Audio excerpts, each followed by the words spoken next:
राधे राधे। स्वागत है आपका अपने चैनल निष्ठा भक्ति भाव पर।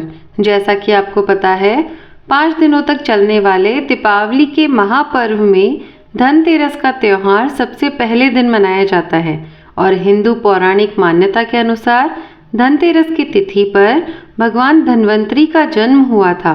भगवान धन्वंतरी को आयुर्वेद और अच्छी सेहत के देवता के रूप में पूजा जाता है। दिवाली पर धनतेरस के दिन भगवान धन्वंतरी की पूजा करने से जीवन में सुख, समृद्धि, ऐश्वर्य और अच्छी सेहत का आशीर्वाद प्राप्त होता है। साथ ही इस दिन खरीदारी करना भी बहुत शुभ माना जाता है। धनतेरस के दिन हर तरह के शुभ कार्य प्रारंभ किए जा सकते हैं। इस दिन विशेष रूप से सोना और चांदी की आभूषण, नए बर्तन आदि खरीदे जाते हैं। धनतेरस के दिन इस प्रकार की विशेष चीजें खरीदने पर माँ लक्ष्मी जी का आशीर्वाद मिलता है। ऐसी मान्यता है कि धनतेरस के दिन हम जिस भी वस्तु की खरीदारी करते हैं या उसे खरीद कर लेकर आते हैं, उसमें 13 गुना की वृद्धि होती है। इसलिए आपको ध्यान रखना है कि कोई भी ऐसी गलती ना करें, ऐसी वस्तु खरीद कर ना लाएं जिससे कि अशुभता आ जाए। तो धनतेरस के दिन यह कौन सी चीज़ें हैं, खासकर मैं आज की वीडियो में आपको बताऊंगी। आपको इन 13 विशेष चीज़ों में से आपको कुछ ना कुछ वस्तु खरीदनी ही चाहिए। अगर आप ये सभी 13 वस्तुएं धनतेरस के दिन घर पर खरीद कर लाते हैं तो माँ लक्ष्मी जी, कुबेर देवता और धन्वंतरी भगवान की पूजा करने से घर हमेशा धन धान्य से, सुख सुविधा से और वैभव से भरा रहता है। धनतेरस के दिन जो लोग सोने चांदी से बने हुए आभूषण या सोना चांदी ना खरीद पाएं, उन्हें भी इस दिन कुछ चीज़ें अवश्य ही खरीदनी चाहिए। सबसे पहली वस्तु है नई झाड़ू। धनतेरस के दिन नई झाड़ू खरीदना बहुत शुभ माना जाता है। झाड़ू को माँ लक्ष्मी जी का प्रतीक माना जाता है और ऐसा माना जाता है कि नई झाड़ू से धनतेरस के दिन पहले पूजा करके फिर उसका प्रयोग करने से घर की सारी नकारात्मक ऊर्जा दूर हो जाती है और घर में सुख समृद्धि का वास हो जाता है।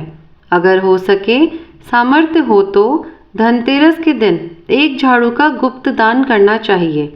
इसे आप मंदिर में, किसी चौराहे पर या ऐसी जगह पर जहां से कोई भी ज़रूरतमंद व्यक्ति इस झाड़ू को उठाकर ले जाए, वहां पर आपको रख देना चाहिए। दूसरी वस्तु है साबुत धनिया। धनतेरस के दिन आप कुछ लेकर आए या नहीं लेकर आए, लेकिन साबुत धनिया तो हर कोई ला ही सकता है। दीपावली के दिन उसे पूजा करने के बाद अपने ही घर में किसी क्यारी में या गमले में डाल देना चाहिए और ऐसा करने से कहा जाता है कि घर में आपका जो भी धन है, जो भी आय है, उसमें बरकत होने लगती है। अगर आए दिन अनावश्यक रूप से खर्चे होते हैं तो उसमें भी रोक लग जाती है। इस दिन नमक भी खरीद कर लाना चाहिए। नमक अगर आप डली वाला लाते हैं तो और भी शुभ है, लेकिन आजकल डली वाला नमक मिलना हर जगह पॉसिबल नहीं होता। तो आप जो भी नमक आपको मिल पाता हो, वह नमक आप इस दिन घर पर लेकर आएं। धनतेरस से लेकर दीपावली के अगले दिन गोवर्धन और भाई दूज तक आप इसी नमक का प्रयोग करें और इन 5 दिनों तक लगातार आपको नमक का पोंछा भी घर में लगाना चाहिए। ऐसा करने से एक तो दरिद्रता दूर हो जाती है और दूसरा घर से नकारात्मक ऊर्जा भी दूर हो जाती है। चौथी वस्तु है जो आपको घर पर लानी चाहिए, वह है गोमती चक्र। कहते हैं कि जिस घर में गोमती चक्र होता है वहाँ सुख, सौभाग्य और समृद्धि की वृद्धि होती है। गोमती चक्र घर पर रखने से वास्तु दोष भी दूर हो जाता है और अगर घर परिवार में किसी भी सदस्य में आत्मविश्वास की कमी हो तो धनतेरस के दिन गोमती चक्र लाकर उनके हाथ से पूजा करवाकर फिर बाद में आपको इस गोमती चक्र को अपने मंदिर में या फिर धन रखने के स्थान पर आपको रख देना चाहिए। ऐसा करने से जो भी संबंधित परेशानी है वह दूर हो जाती है। आपको ये सारी वस्तुएं मार्केट में पूजा वाली दुकान में बहुत आसानी से मिल जाएगी। 5वीं वस्तु है कौड़ियाँ।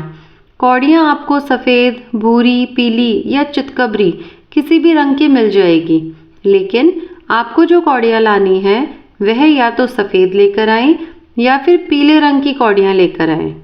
कहते हैं जिस घर में कौड़ियाँ होती है वहाँ पर माँ लक्ष्मी जी हमेशा वास करती है।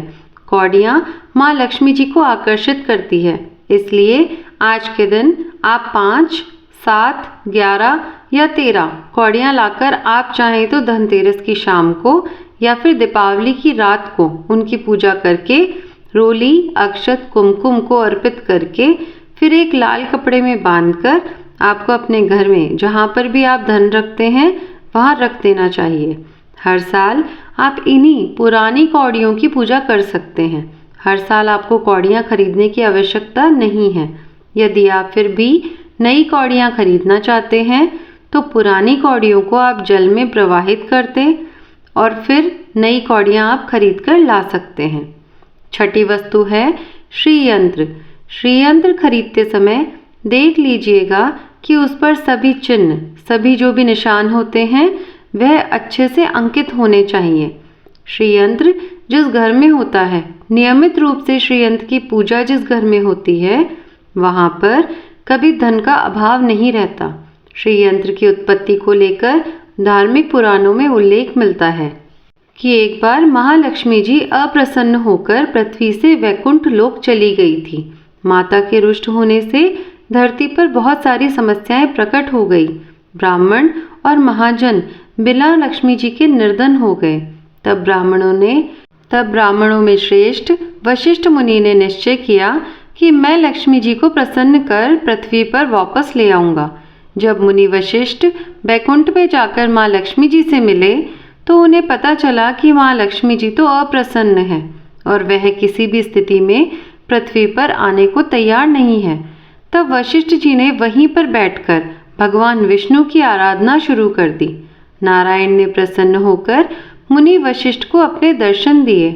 वशिष्ठ जी ने श्री हरि विष्णु से कहा कि हम पृथ्वी पर बिना लक्ष्मी जी के बहुत दुखी हैं।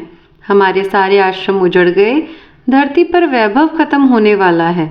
यह सुनकर भगवान विष्णु वशिष्ठ मुनि को साथ लेकर माँ लक्ष्मी जी के पास गए और उन्हें मनाने की कोशिश की, लेकिन फिर भी माँ लक्ष्मी जी नहीं मानी।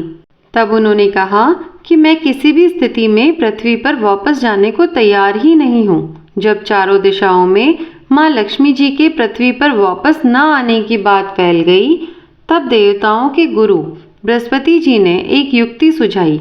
उन्होंने कहा कि अब श्रीयंत्र साधना ही एकमात्र उपाय बचा है, जिससे माँ लक्ष्मी जी को धरती पर आना ही पड़ेगा। गुरु बृहस्पति जी के निर्देशों से श्री हरि ने धातु पर श्रीयंत्र का निर्माण किया और उस मंत्र सिद्ध प्राण प्रतिष्ठा युक्त करते हुए दीपावली के 2 दिन पूर्व धन त्रयोदशी को श्रीयंत्र पर स्थापित करके विधि विधान से उसका पूजन किया। माता लक्ष्मी जी को वहां आना ही पड़ा और वह बोली कि मैं किसी भी स्थिति में यहाँ आने के लिए तैयार नहीं थी। यह मेरा प्रण था, परंतु बृहस्पति जी की युक्ति से मुझे आना ही पड़ा। श्रीयंत्र मेरा आधार है और इसी में मेरी आत्मा भी बसती है।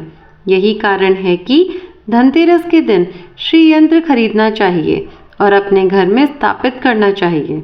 7वीं वस्तु है 7 मुखी रुद्राक्ष की माला या फिर 7 मुखी रुद्राक्ष। अगर आप धनतेरस के दिन 7 मुखी रुद्राक्ष को घर पर लाते हैं और फिर उसकी विधि विधान से पूजा करते हैं या भगवान शिव की पूजा में आप इस रुद्राक्ष को प्रयोग करते हैं, किसी भी मंत्र का जाप करते हैं, तो उससे भी आपके घर में कभी परेशानी नहीं आती। किसी प्रकार का कोई अकाल मृत्यु का भय भी नहीं रहता, क्योंकि दीपावली दियों का त्योहार होता है और इस दिन अपने घर में अपनी सामर्थ्य के अनुसार दिए जलाए जाते हैं। धनतेरस के दिन भी दिए जलाने चाहिए। अगर आप चाहते हैं आपके घर में साक्षात महालक्ष्मी जी का वास सदा बना रहे, पूरे वर्ष भर आपके घर में धन की कोई कमी ना रहे, आपको कभी कर्ज लेने की नौबत ना आए, तो ऐसे में धनतेरस की शाम को आप 13 दीपक घर के अंदर और 13 दीपक घर के बाहर जलाएं। ऐसा करने से भी माँ लक्ष्मी जी का आशीर्वाद प्राप्त होता है। और धनतेरस के दिन 8वीं जो वस्तु है वह आपको मिट्टी के दीपक ज़रूर खरीद कर लाने चाहिए। मिट्टी के दीपक अगर आप अपनी सामर्थ्य के अनुसार खरीद कर ला सकते हैं। अगर हो सके तो किसी ज़रूरतमंद को, जहाँ पर धन का अभाव हो, ऐसे घर में आप मिट्टी के दीपक का तेल सहित और बाती सहित, रुई सहित दान भी कर सकते हैं। 9वीं वस्तु है जो आप ला सकते हैं वह है लक्ष्मी जी और गणेश जी की मूर्ति। वैसे तो मिट्टी की मूर्ति ही घर पर लाना शुभ होता है, लेकिन यदि आप मिट्टी की मूर्ति ना लाना चाहें तो धातु की मूर्ति, जैसे कि आप चांदी की, सोने की, पीतल की मूर्ति भी घर पर ला सकते हैं। अगर आपके पास पहले से ही मूर्तियां हैं तो ज़रूरी नहीं है कि हर दीपावली पर मूर्ति खरीदें। धातु की मूर्ति यदि है तो हर साल आप मूर्ति ना खरीदें, लेकिन अगर मिट्टी की मूर्ति है तो उनका विसर्जन कर आपको धनतेरस के दिन नई मूर्तियां लाकर उनकी पूजा विधि विधान से करनी चाहिए। धनतेरस के दिन खरीदी गई नई मूर्तियों की पूजा आपको दीपावली की शाम को करनी चाहिए।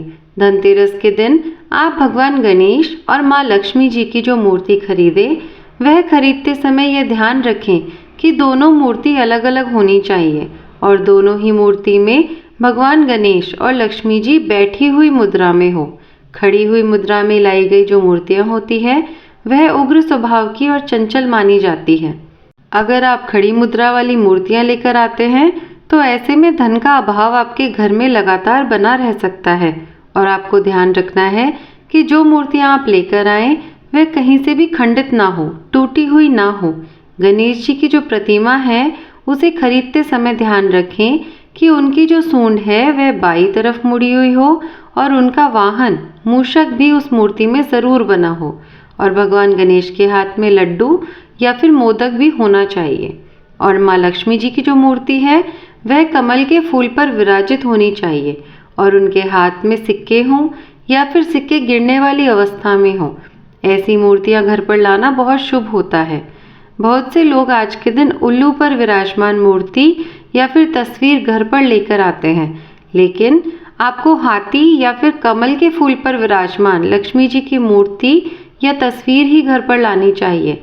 कभी भी प्लास्टर ऑफ पेरिस, जिसे पीओपी भी कहते हैं, या प्लास्टिक की मूर्तियां इस दिन नहीं खरीदनी चाहिए और ना ही पूजा में उनका प्रयोग करना चाहिए।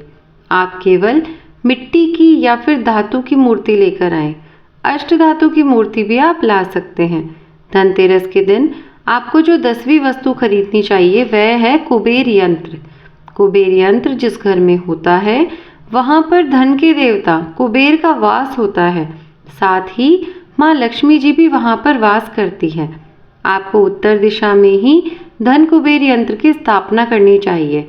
इस दिशा का सही निर्माण परिवार में समृद्धि और खुशियों को लेकर आता है। साथ ही अगर आपके घर में किसी तरह का कोई वास्तु दोष है तो वह दोष भी दूर हो जाएगा और व्यापार में, आपके कारोबार में खूब बरकत भी होगी। कई बार लोग खूब मेहनत करने के बाद भी उतना धन नहीं कमा पाते जितनी आप मेहनत करते हैं, और मेहनत करने के बाद भी आपके धन की तिजोरी खाली ही रहती है। तो उसे पूरा साल भरा रखने के लिए आपको धनतेरस के दिन और दिवाली के दिन कुबेर यंत्र की विधि विधान से पूजा भी करनी चाहिए। कुबेर देवता के मंत्र तन्नो कुबेराय प्रचोदयात्, इसका भी कम से कम 1 माला या फिर 51 बार जाप करना चाहिए। 11वीं वस्तु है सोने चांदी के आभूषण या फिर सिक्का। अपनी सामर्थ्य के अनुसार आपको आज के दिन सोने चांदी के आभूषण या फिर कोई भी चांदी का सिक्का खरीदना चाहिए और उसकी भी पूजा आपको करनी चाहिए। यदि आपकी सामर्थ्य ना हो तो आप सोने चांदी के आभूषण के बजाय मिट्टी के बर्तन या फिर 1 चम्मच भी आज के दिन खरीद कर ला सकते हैं, तो उससे भी आपके घर में पूरे साल खूब बरकत होती है। सब जानते हैं कि धनतेरस के दिन नए बर्तनों की खरीदारी की जाती है, लेकिन नए बर्तनों में भी आपको यह ध्यान रखना है कि आज के दिन यदि आप पीतल के बर्तन खरीद कर लाते हैं तो वह ज़्यादा शुभ होते हैं। आप पुराने टूटे हुए बर्तनों को बदलकर भी नए बर्तन घर पर खरीद कर ला सकते हैं। जिसकी यदि सामर्थ्य बर्तन खरीदने की ना हो तो उन्हें आज के दिन केवल पूजा से संबंधित जो भी सामग्री है वह खरीदकर घर लानी चाहिए। ऐसा करने से भी आपको धन कुबेर भगवान और माँ लक्ष्मी जी का आशीर्वाद प्राप्त होता है। जिसकी अगर सामर्थ्य है तो वह अपनी सामर्थ्य के अनुसार इस दिन कुछ भी चाहे वह खरीद कर ला सकता है। लेकिन बर्तनों में आपको लोहे के बर्तन भूल से भी नहीं खरीदने चाहिए।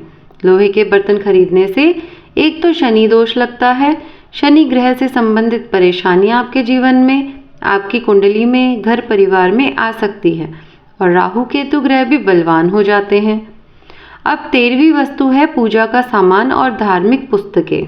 अगर आप अब तक बताई गई सभी 12 वस्तुएं खरीदने में असमर्थ हैं तो आज के दिन यदि आप अपने घर में पूजा से संबंधित कोई भी वस्तु खरीद कर लाते हैं, जैसे कि मिट्टी के दिए वगैरह कुछ भी लेकर आते हैं, तो उससे भी आपको धनतेरस के दिन की गई पूजा का पुण्य अवश्य प्राप्त होता है। अगर आपको पूजा से संबंधित कोई भी सामान लाना है, जैसे कि रोली, अक्षत, कुमकुम, इसके अलावा या फिर कोई भी सामान, लौंग, इलायची, पान, सुपारी, बताशा, तो वह भी आप इस दिन खरीद कर ला सकते हैं। इसके अलावा आप धार्मिक पुस्तकों में जैसे कि व्रत की कथाएं हैं या फिर पूरे हफ्ते पढ़ने वाले जो भी व्रत त्योहार हैं, आरती की किताब है, अगर आप पढ़ते हैं तो आप पुराण भी अपने घर पर ला सकते हैं। पुराण घर पर लाने के बाद जब भी आपको समय हो तो खुद भी पढ़ना चाहिए, दूसरों को भी पढ़कर सुनाना चाहिए। ये सारी वस्तुएं यदि आप इनमें से कुछ भी या सारी वस्तुएं भी खरीद कर लाते हैं तो उससे कहा जाता है कि आपके घर में पूरे वर्ष माँ लक्ष्मी जी की कृपा बनी रहती है। घर में कभी भी आपको कर्ज लेने की स्थिति नहीं आएगी। आप जितना भी कमाएंगे उसमें आपको 13 गुना की वृद्धि मिलेगी। यह जानकारी अगर आपको पसंद आई हो तो वीडियो को लाइक करके हमारे चैनल को सब्सक्राइब ज़रूर कीजिएगा। दिवाली के दिन पूजा कैसे करें, धनतेरस और दिवाली का शुभ मुहूर्त कब से कब तक रहेगा और गोवर्धन पूजा, भाई दूज कब है, इस बारे में जानने के लिए आप हमारे चैनल पे आगे आने वाली वीडियोस को देखना बिल्कुल नहीं भूलिएगा। धन्यवाद। राधे राधे।